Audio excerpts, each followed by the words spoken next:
Alright, murid-murid, soalan 2, determine the whether, okay, root 4,154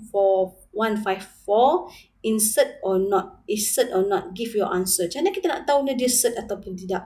Okay, pertama sekali pastikan kamu convert dalam bentuk ni, tukar kepada decimal. Okay, cikgu masukkan dalam kalkulator 134 pula. Sebenarnya 154. 154. Cikgu silap kat sini. Betul cikgu balik. Betul tak? 154. Maksudnya 454. Okay, kat sini salah ni. 154. Alright, kalau sini 154, cikgu silap tulis. Okay, kat sini 154. Okay, kalau 154, jawapan kat sini adalah, sekejap ya, mana cik punya pen tadi? Ini akan jadi 3.5227. Contohlah 3667. Alright. So, okay, ini adakah ini adalah recurring decimal? Adakah dia perpuluhan berulang? Okay. So, apa yang akan berlaku? Okay, jom kita check.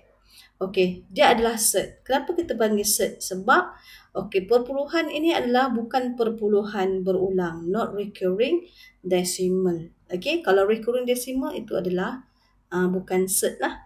Okay, not recurring decimal. Okay. Okay, kalau di recurring decimal perpuluhan berulang dia bukan set. Okay, so next. Alright, so B adalah kita nak buktikan, okay, log asas AB ni sama dengan di sebelah kanan. Okay, kita tengok, okay, this is C. Right, kita nak convert to C, kita kena buktikan.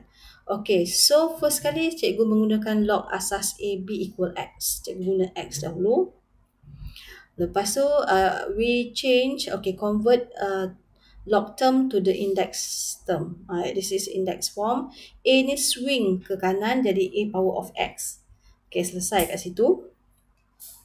Alright, seterusnya cikgu tukarkan kedudukannya. A power of X on your left hand side and B on your right hand side. Okay, lepas itu cikgu buat apa? Okay, so apa yang berlaku kat B ni? Jadi cikgu tambah log C dengan C sebab kat sini C. Okay, cikgu tambah log C dengan C.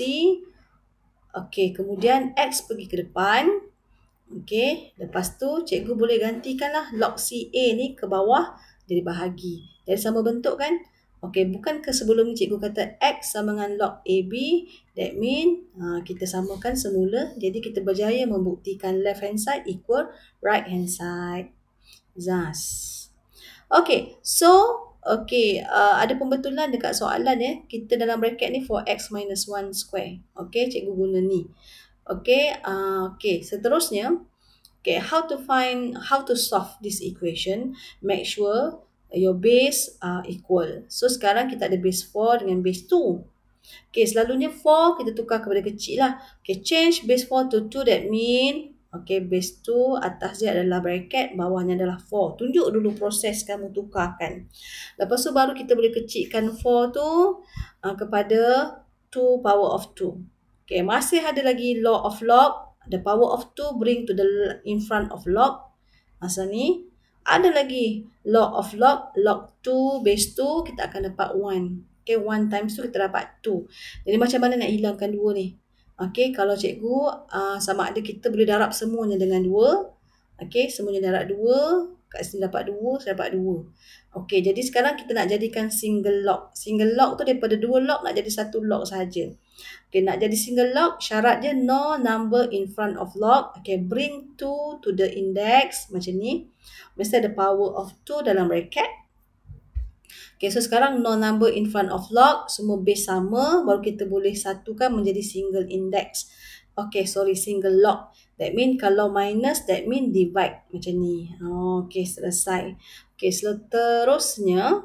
Okay, kita nak jadikan bentuk log ditukar kepada bentuk index. Kita 2 tu bring to the right. Maksud kita swing dia. Jadi 2 power of 2. Alright, lepas tu kita boleh multiply lah. Kat sini 4. Okey, kat sini kalau kamu lihat square sama. Jadi kita boleh sekalikan dia, square kat luar. Okey, ni adalah law of index.